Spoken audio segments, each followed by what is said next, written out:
Sa video natin ngayon ay pag-uusapan po natin ang isang mainit na usapin na kasalukuyang gumugulo sa pagitan ng mga traditional na bangko at ng mga kilalang crypto companies gaya ni na Circle at Ripple. Bakit nga ba sila tinututulan ng mga malalaking banking groups?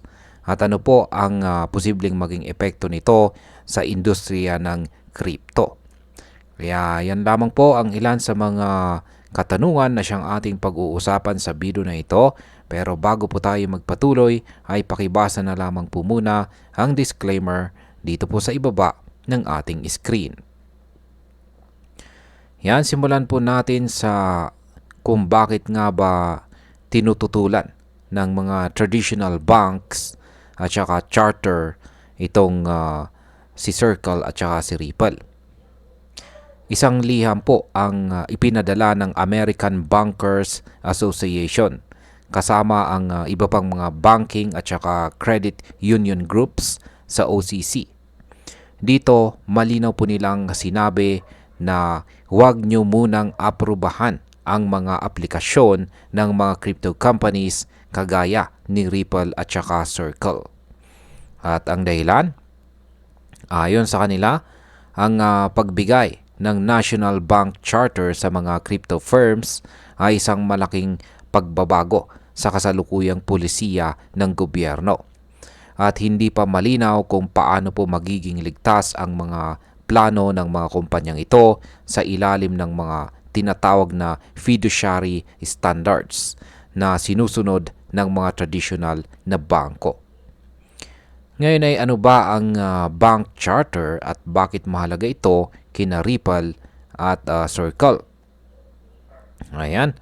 Ang Federal Bank Charter ay isa po itong lisensya na nagbibigay pahintulot sa isang kumpanya na gumana bilang bangko sa buong bansa gamit ang iisang regulasyon lamang. Kung nakuha ito ni na Ripple at Circle, hindi na nila kailangan pang kumuha ng permit sa bawat estado or state sa Amerika. Ibig sabihin, mapapadali ang kanilang operasyon, mas mabilis ang transaction at mas malaki po ang sakop ng kanilang market access. Pero dito na pumapasok ang agam-agam ng mga traditional na bangko. Ngayon paano po maapektuhan ang traditional system ng mga bangko? Kapag pinayagan po si Circle at si Ripple na magkaroon ng ganitong lisensya, baka mawala ang mga dating proteksyon sa financial system. Baka raw magkaroon ng mga kumpanyang hindi naman talaga bangko pero makakapag-operate na parang bangko. Sa madaling sabi ay makakapasok sa mundo ng pagbabangko ang mga kumpanya na hindi dumadaan sa parehong hirap at regulasyon na pinagdadaanan ng mga traditional banks. Ayon po sa liham ng banking groups, ito raw ay posibleng material risk. Yan, o seryosong panganib sa buong financial system ng Amerika. Ano naman po ang reaksyon ng iba't ibang tao sa industriya? Nagbigay po ng opinyon si Caitlin Long. Siya po ang founder ng Custodia Bank. Sa kanyang X account, ayon sa kanya ay nakakatawag pansin ang reaksyon ng mga bangko. Sabi pa niya, baka nga raw gusto ng mga traditional banks na mag-shift din sa mga charter na mas mababa ang regulasyon para makatipid sa gastos sa compliance. Nagbigay rin ng komento si Logan Payne.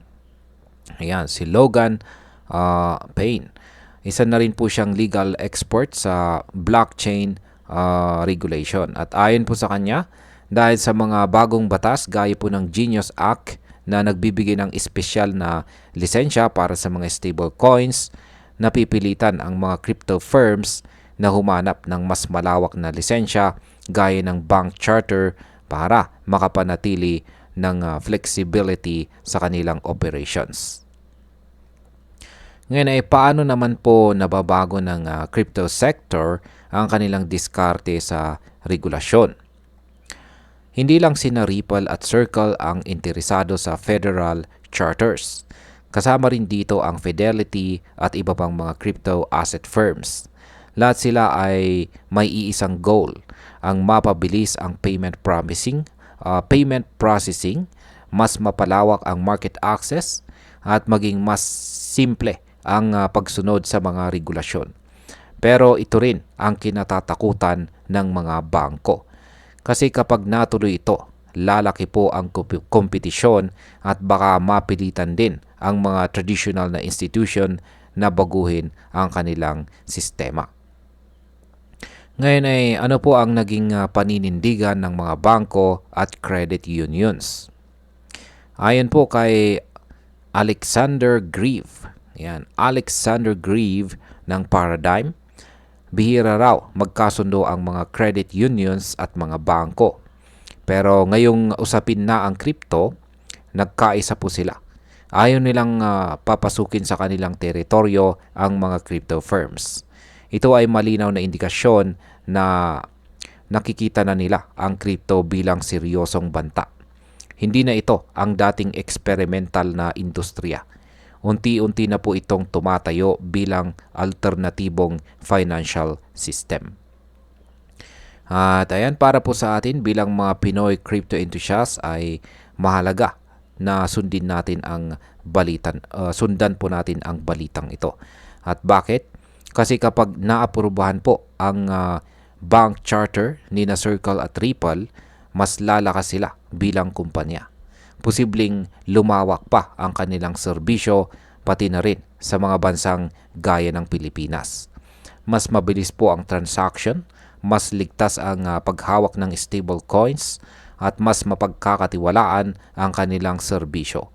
Pero kung matutuloy ang pagtutol ng mga bangko, maaaring tumagal pa bago magkaroon ng mas malawakang access ang mga crypto companies sa traditional financial systems. At bilang panghuli, ang masasabi ko naman tungkol dito ay ang usaping ito ay hindi lang tungkol sa dalawang kumpanya na gustong maging bangko. Isa po itong simbolo ng pagbabago na unti-unti nang nabubura ang linya sa pagitan ng traditional na bangko at ng makabagong teknolohiya sa crypto. Kaya mga ka-crypto, huwag po kayong bibitaw sa pagbabantay sa mga ganitong balita. Dahil sa mabilis na mundo ng crypto, ang nakakaalam ang siyang laging may lamang. At ayun, hanggang dito na lamang po tayo sa video na ito mga ka-crypto. Marami pong salamat sa panunood. Ingat po tayo lagi at God bless po sa ating lahat.